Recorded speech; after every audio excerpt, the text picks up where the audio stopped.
దేవసేనను రక్షించడానికి ప్రాణాలొడ్డి పోరాడుతున్నారని తెలుసుకున్నాడు.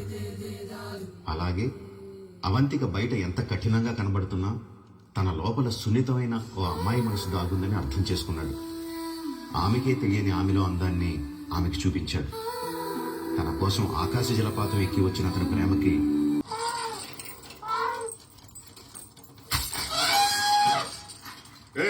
ఏమైంది దానికి?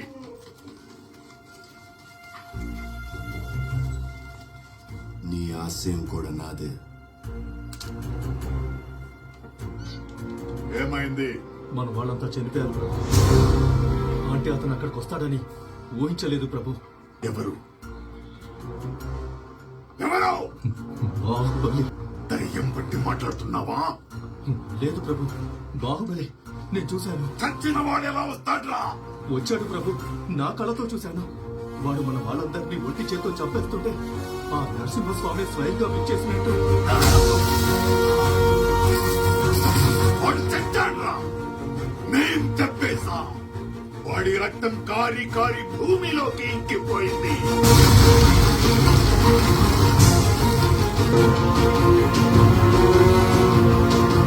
వాడి ఆయువు అనంత విశ్వంలో ఆవిరైపోయింది.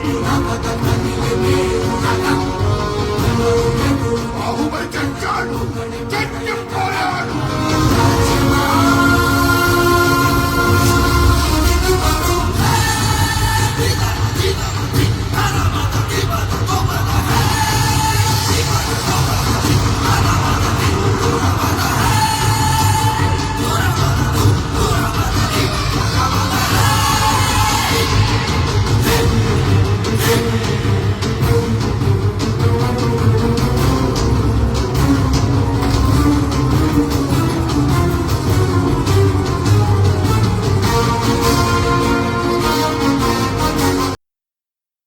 పొగడతలాపండి.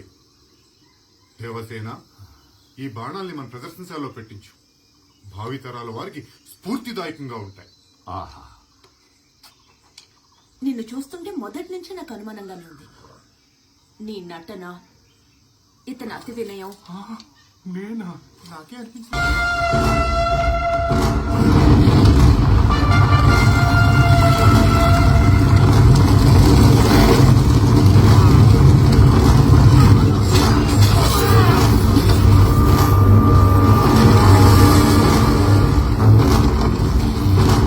బాహుబలిని ఏం జరుగుతుంది ఇక్కడ?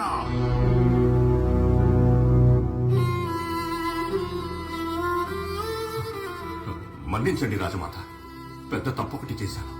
మీరు పంపిన వర్తమానంలో కొడుక్కి అన్న విషయాన్ని నేను తప్పుగా బాహుబలికి అర్థం చేసుకున్నాను. బిడ్డని కూడా చంపించేస్తాను. అడ్డొస్తే కన్న తండ్రివని కూడా చూడను.